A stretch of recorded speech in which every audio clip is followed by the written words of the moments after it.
Nickelback frontman Chad Kroeger believes why the group's detectors understand that they are so vocal to promote the discontent for the Canadian rock law.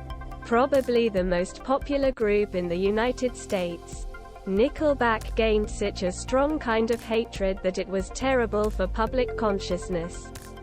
He came to the point where people who like Nickelback deny their fandomas and hide their CDs like crime smuggling. If Portugal is asked by Jorge Botas from the Metal Global if Nickelback understands how many people are not so loved by many people, Chad: I think I understood the things very well for us. I think because we write many different types of music. I think 2000 to 2011. If you are listening to a radio station between 12 at any time, even a little forced to get away, he explained. Because if you don't want to hear it and you've turned into a different radio station, you've probably heard it there.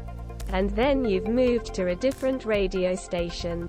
You'll probably hear it in many different places. And we're really hard to get away. And this is not my fault. And then the comedians start to jokes and then start to do it into TV and then transform it into movies and things. And then it turns into this wave. It is a fun and easy joke. And I understand. Hear them on the radio. And they are very popular groups. So we all have them. No one is exempt. There are some groups you hear and just don't like it. And other people can be. Half of the world can love them, and I said, no. This group.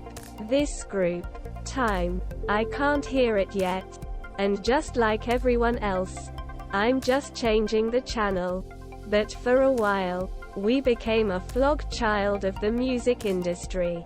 But anyway, this is just a part of the history of the group.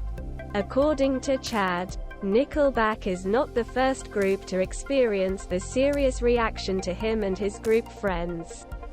The world's most hated action. Funny because we were at the American Music Awards and we present and applied to Def Leppard.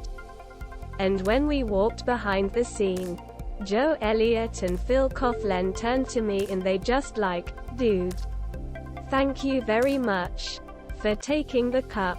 Now we are the most hated group in the world. We transfer Baton to you. And I also like, oh. Yes, because I want it.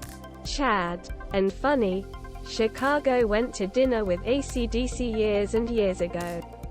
And everything appeared. And Brian Johnson said that when they released Black In, they are the most hated group on the planet. So I feel that we are in a good company. Laughs. In 2016, a student named Salli Antonen at the University of Eastern Finland made a study to find out why there was so much hatred for Nickelback. Antonen analyzed the finishing of the group from 2000 to 2014 for his article titled, Hypocritical Nonsense Performed Through Grited Teets. Nickelback's album reviews in the Finnish media. Antonen found that the group's criticism has become more harsh as it becomes more popular. The journalists have become a phenomenon in which they used the same to suppress them and almost made an art from mocking them. Although the study is based only on the group's Finnish investigations, critics' hostility towards the group has become a global phenomenon. Antonen: Nickelback is more than anything to be enough for something. They follow their expectations very well, which is seen as an empty imitation, but at the same time not good enough. It is read as commercial tactics and stable deficiency. Sincere Identity. Nickelback's new album, Get Rollin', was released today.